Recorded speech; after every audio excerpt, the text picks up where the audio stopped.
앞에서 모든 인간은 하나님의 진노 아래 있다고 했습니다. 그 이유가 하나님에 대해서는 경건치 않음이고 사람에 대하여서는 불의함이었습니다. 그 불의에 대한 제목들을 1장 29절에서 31절에 보니까 20가지 이상이나 나열하고 있었습니다. 아무리 그 죄들이 나와 상관없다고 우겨도 세밀하게 따져보면 나와 상관없는 죄는 하나도 없었습니다. 그러므로 모든 인간은 다 죄인이고 하나님의 진노를 피할 수 없는 존재들입니다. 그런데 하나님께서는 그런 우리들에게 십자가의 은혜를 통하여 구원의 길을 열어놓으시고 택한 자기 백성들을 그 길로 인도하셨습니다. 그래서 하나님의 택하심 안에 들어있는 사람들은 누구도 자신의 구원에 대해서 자랑하지 못하게 되는 것입니다. 모두가 다 하나님의 은혜로 된 것이기 때문입니다. 그런데 오늘 본문은 특별히 하나님의 율법을 받았고 할례를 행했고 선민임을 자부하며 자신들은 이미 구원을 받았다고 확신을 하는 그런 유대인들을 향해서 하시는 말씀입니다. 그러나 그것은 비단 그 당시에 유대인들에게만 하는 말이 아니라 오늘날 믿어서 구원받았다고 하는 우리를 향해서 하는 말씀이기도 한 것입니다. 로마서 2장 1절의 말씀입니다. 그러므로 남을 판단하는 사람아 누구를 막론하고 내가 핑계하지 못할 것은 남을 판단하는 것으로 내가 너를 정죄함이니 판단하는 내가 같은 일을 행함이니라. 그러므로 라는 접속사는 하나님의 진노로 멸망받을 수밖에 없던 너희들이 십자가 은혜로 공로로 구원을 받았다. 그러므로 라는 말이 되는 것입니다. 따라서 그런 사람이 남을 판단해서는 안 된다는 말을 하고 싶었던 것입니다. 학자들에 따라서 이방인들을 향해서 하는 말이라고 하는 사람들도 있고 선민이라고 자처하는 유대인들을 향해서 하는 말이라고 하는 학자들도 있습니다. 그러나 보다 중요한 것은 이 편지는 바울사도가 로마에 있는 교회에게 쓰고 있다는 사실을 놓쳐서는 안 됩니다. 교회는 하나님의 진노 아래 있었던 자들이 은혜로 구원받은 자들의 모임입니다. 그러므로 성도 한 사람 한 사람은 자신들의 의나 자기 공로로 구원받은 것이 아닙니다. 하나님의 진노 아래 있었는데 십자가의 은혜로 살아난 것입니다. 뿐만 아니라 구원받은 후에도 여전히 죄에 끌려다니며 죄를 짓고 있기 때문입니다. 그러므로 다른 사람들을 지적하는 말이라고 생각할 것이 아니라 나에게 하시는 하나님의 말씀으로 알아들어야 하는 것입니다. 여기서 판단하는 그 헬라어의 크리논은 의심한다, 헤아린다라는 뜻으로 그 이웃에 대하여 편견을 가졌다는 뜻입니다. 자신들은 구원을 받았기에 떳떳하다고 여전히 구원받지 못한 자들이라고 그런 사람들을 가르쳐 헤아리거나 의심하지 말라는 말입니다. 그러므로 이 말씀을 듣는 자들은 하나님의 은혜를 더욱 굳게 붙들어야 하는 것이지 남을 판단하면 안 된다는 말입니다. 로마서 14장 10절에서 12절의 말씀입니다. 내가 어찌하여 내 형제를 비판하느냐 어찌하여 내 형제를 업신여기느냐 우리가 다 하나님의 심판대 앞에 서리라. 기록되었으되 주께서 이르시되 내가 살았노니 모든 무릎이 내게 꿇을 것이요 모든 혀가 하나님께 자백하리라 하였느니라. 이러므로 우리 각 사람이 자기 일을 하나님께 직고하리라.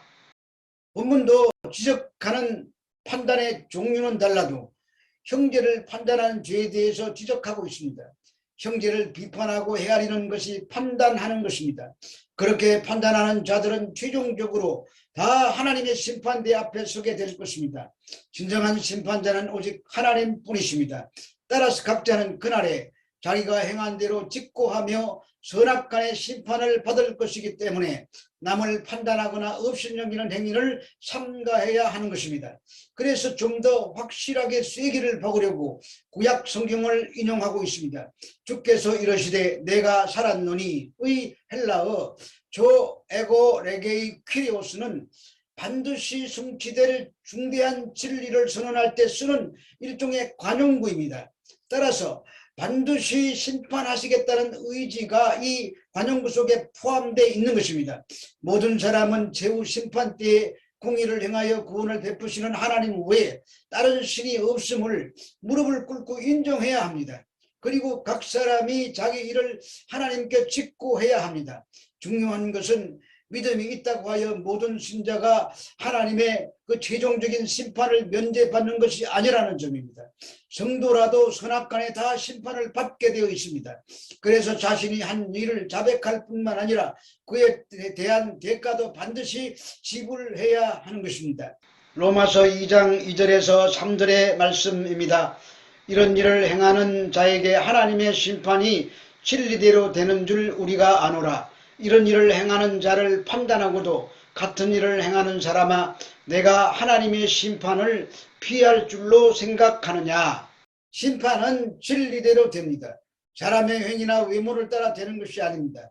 여기에서 진리대로라고 번역된 헬라어 카타 알레테이아는 진리에 의해서라는 뜻입니다. 그 진리는 바로 예수 그리스도십니다. 그러므로 예수 그리스도에 의해서 판단하게 된다는 말입니다. 인간들이 자기의 판단 기준을 가지고 함부로 사람들을 선한 사람, 악한 사람으로 판단해 버리지 말라는 말입니다. 그 대표적인 자들이 유대인들이었습니다. 그런데 안심하면 안 됩니다. 우리가 바로 그 유대인에 해당되는 자들이기 때문입니다. 자신의 판단 기준을 가지고 감히 하나님의 심판대를 빼앗아 그 자리를 차고 앉아서 누구는 구원받고 누구는 구원받지 못하고 그런 판단을 내리는 자들이 있습니다.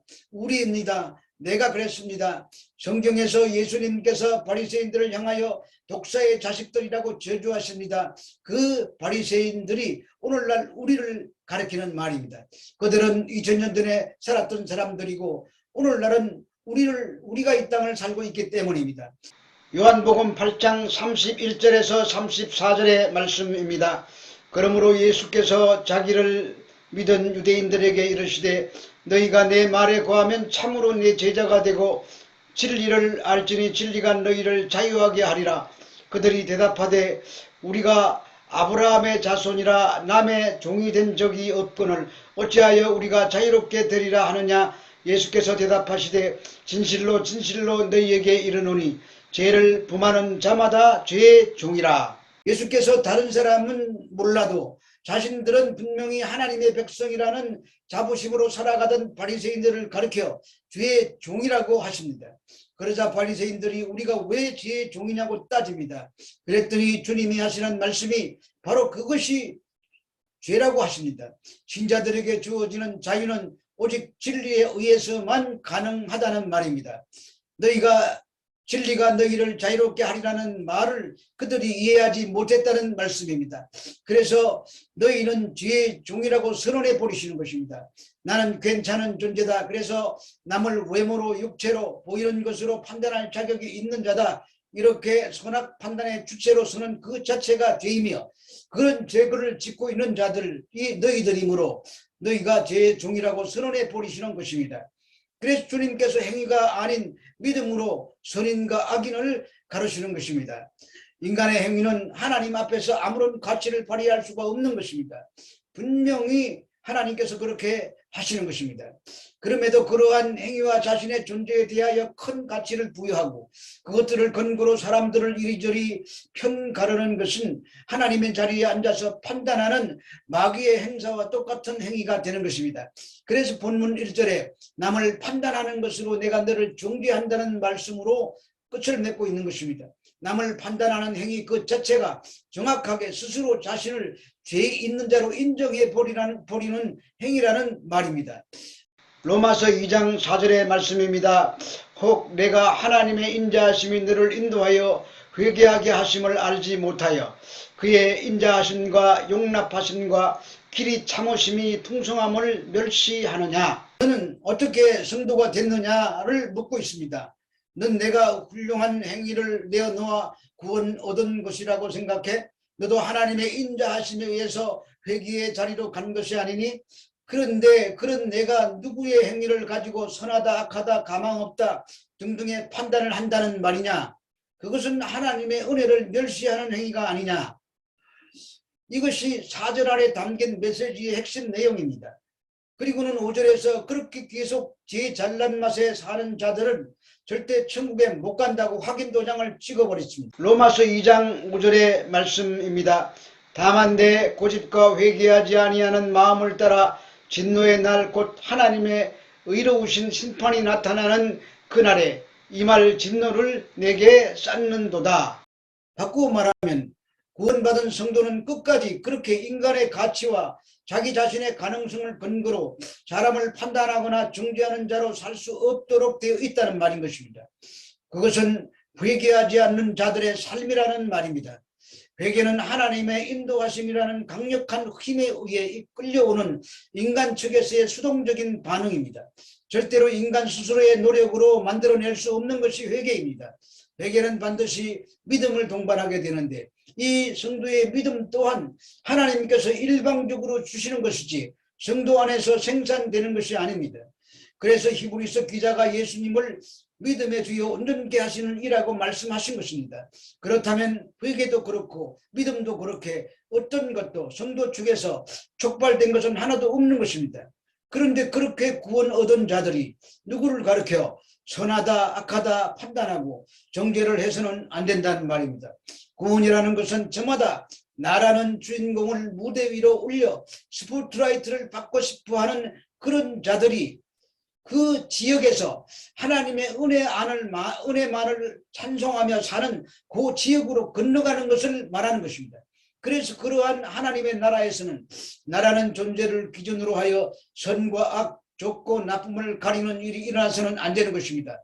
그것은 진노를 쌓는 것이기 때문입니다. 다시 한번 말씀드립니다. 성도는 이 역사를 굳이 통과하지 않아도 천국에 들어가는데 아무런 지장이 없는 창세전에 선택된 언약의 자손들입니다.